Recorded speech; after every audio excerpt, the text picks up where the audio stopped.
Good morning. Welcome back to virtual story time. Sorry we couldn't meet outside today, but I think it was just a little too cold, even though no snow yet. Today our story time is about birds. So you'll notice last week we did wild animals. Today we're doing birds. Next week we're doing bugs. We're working our way through all kinds of living things. So let's do our marmalade and jam rhyme, and we're going to say hello in Spanish, which you already know is hola, and French is bonjour. And then we're gonna also squawk like a parrot and say hello, all chilly like a penguin. Got your clapping hands ready? Bread and butter, marmalade and jam. Say hello as quickly as you can. Hello. Bread and butter, marmalade and jam. Say hello as slowly as you can. Hello. Bread and butter, marmalade and jam. Say hello in Spanish if you can. Hola! Bread and butter, marmalade and jam. Say hello in French if you can. Do you remember? Bonjour. Bread and butter, marmalade and jam. Say hello, all chilly like a penguin if you can. Hello. And last one, we're gonna squawk like a parrot. Bread and butter, marmalade and jam. Say hello like a parrot if you can. Squawk. Hello. All right, our first book today is called Hooray for Birds, and it's written and illustrated by Lucy Cousins. You can see she likes to make her birds very colorful. Let's see if there are some birds we probably know, like hummingbirds and flamingos and cardinals, but some birds I don't even know what she made them so colorful. Hooray for birds. Can you imagine just for one day you're a busy bird? Yes, a bird. Hooray!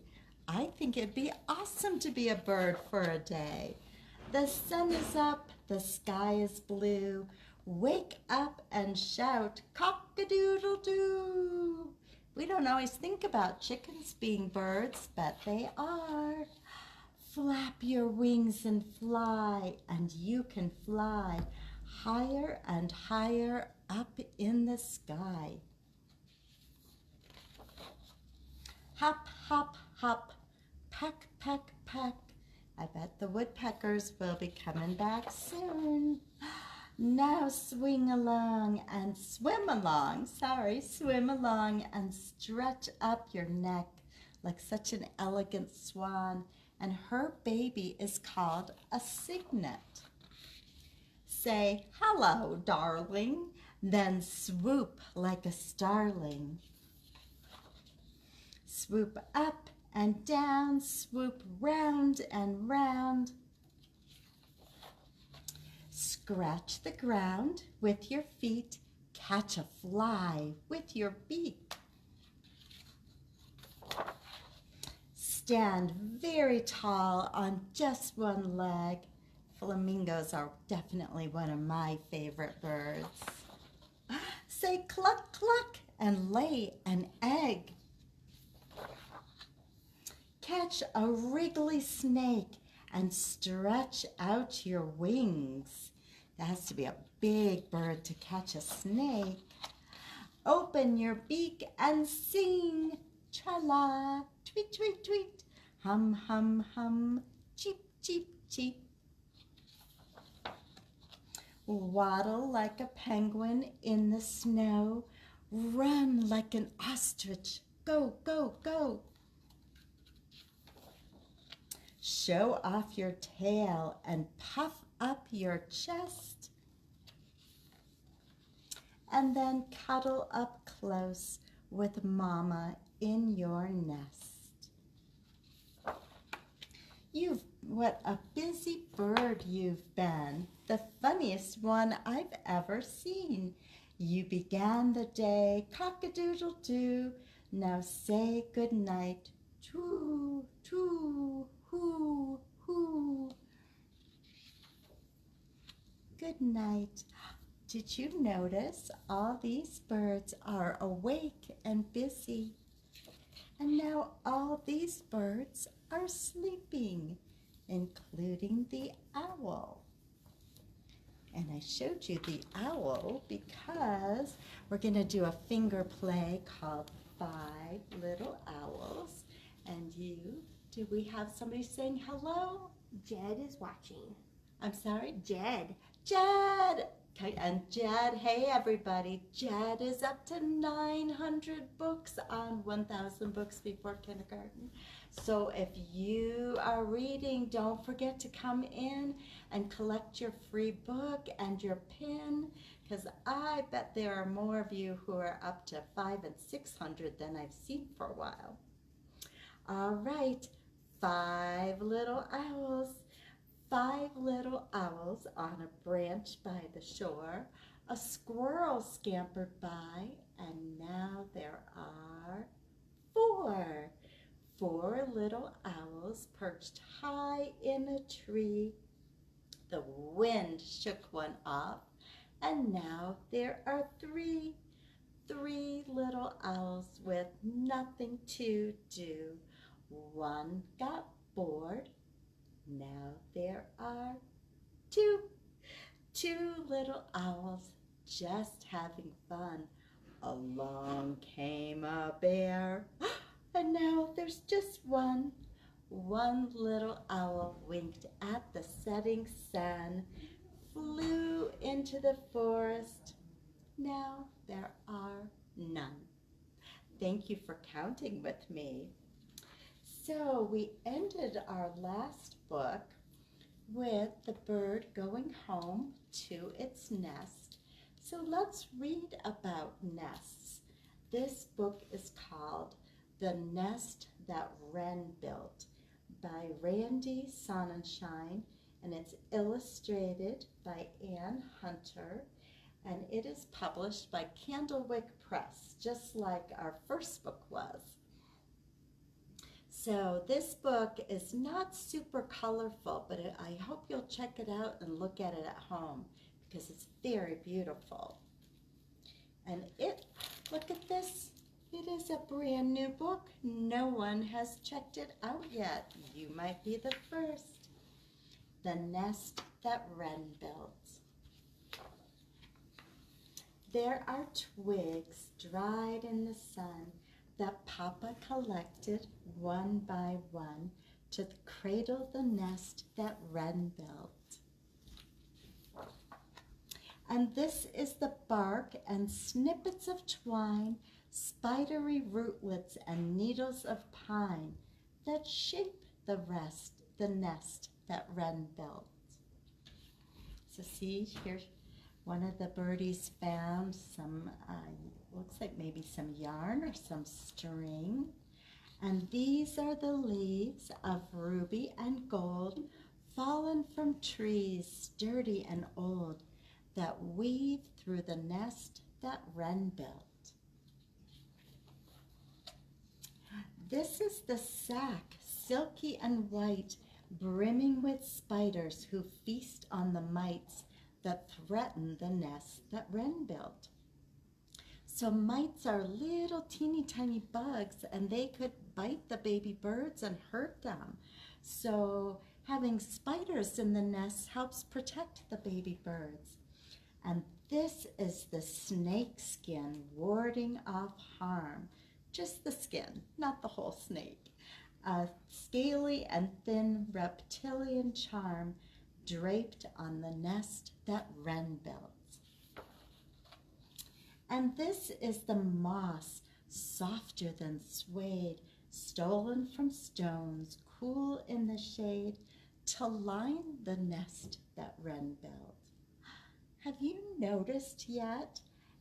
We have something that's going in the nest, and every time we have the same line repeating. So you can be saying that with me at home. The nest that Wren built. These are the feathers, petal and thread, placed on the moss to soften the bed that waits in the nest that Wren built. I wonder what needs to go in the nest next. This is a tuft of rabbity fur plucked from a persnickety burr to warm the nest that Wren built. And this is the papa chirping nearby, perching nearby, chirping a mirthful song to the sky and guarding the nest that Wren built. And these are the eggs. That's what you guessed was coming, right? Laid on the bed of velvety moss, feathers and thread, safe in the nest that Wren built. And these are the hatchlings scratching within, stretching and pecking, all scrawny and thin, that hatch in the nest that Wren built. So when baby birds first come out of the egg, we call them hatchlings.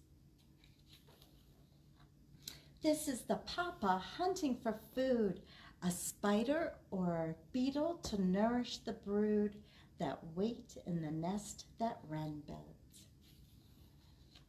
And these are the nestlings, drowsy and fed, snuggling and plump on their feather bed, warm in the nest that Wren built.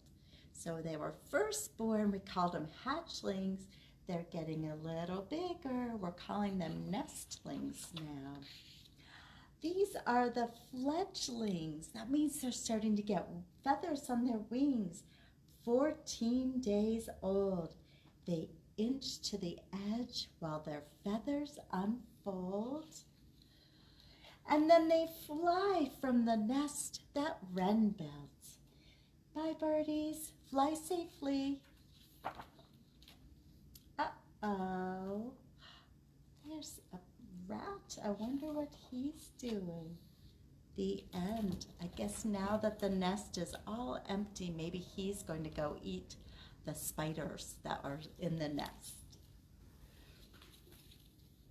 So I have a little song. We're going to sing it 2 times so you have a chance to learn the words. We're going to sing it to the tune of Twinkle, Twinkle, Little Star.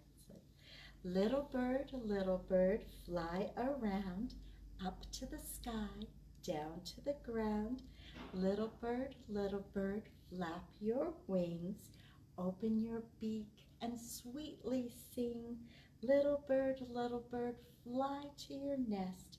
Now it's time to take a rest. I just had to think for a moment how that's going to sound. I practiced it once, but then I forgot. Are we ready?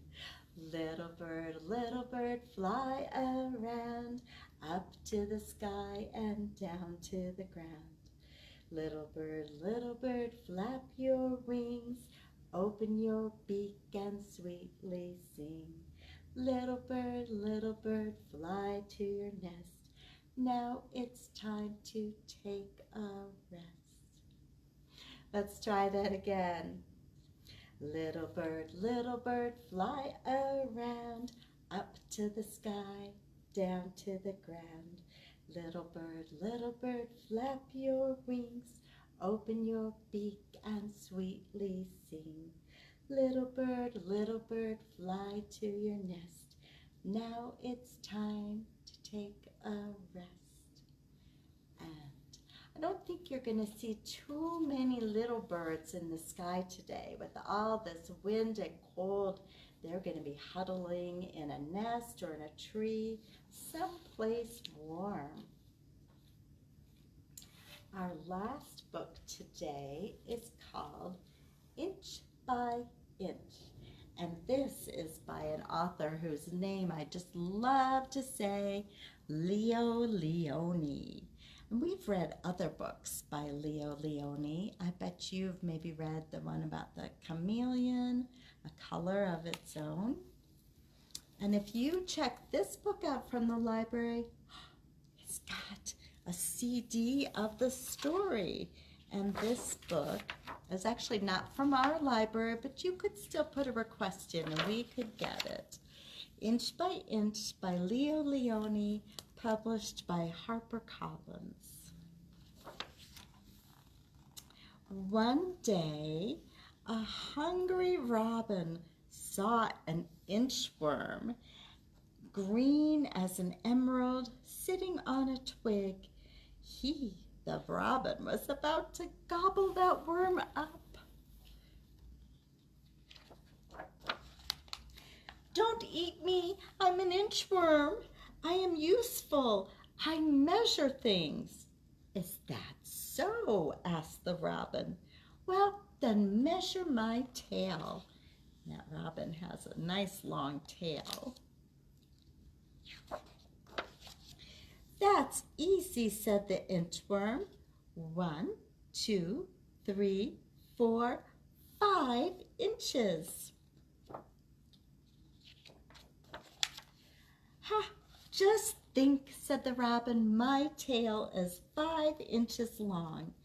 And with the inchworm, he flew to where the other birds needed to be measured. But this time the inchworm's just getting a ride. He's not being eaten. So I wonder what else the inchworm will measure. The inchworm measured a neck of the flamingo. Look, phew, I think that's going to take a little longer than the tail. Let's see. And then he measured the toucan's beak and the legs of a heron, very long, straight legs. And the tail of the pheasant, even longer than the tail of the robin.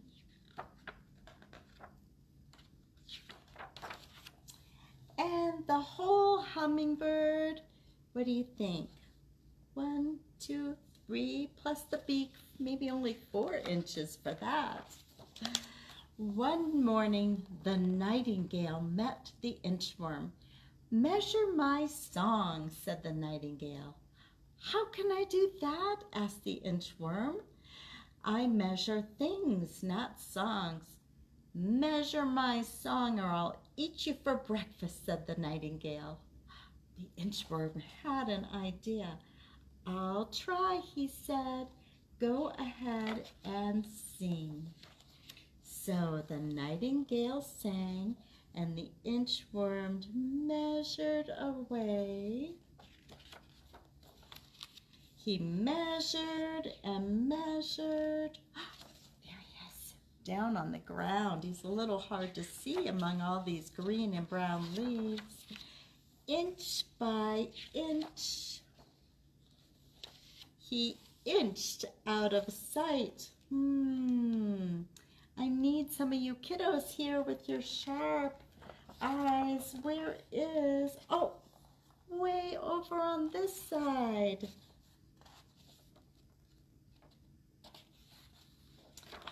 The end. So that inchworm just inched away to get a getaway and not be eaten. So next week, as I said, we're going to talk about bugs. Well, our stories will be about bugs. But so then I have a craft started for you about robins. So hopefully keep your fingers crossed that it'll warm up and we'll meet outside, and then you'll get to choose either to do the craft for the birds or the craft for the bugs. All right. Thank you so much for joining me today.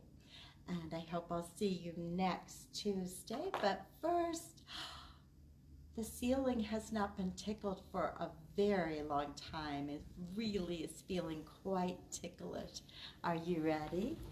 Tickle the ceiling, tickle your toes, clap your hands, touch your nose. Reach down low, reach up high. Story time's over, wave goodbye. Enjoy the rest of your day.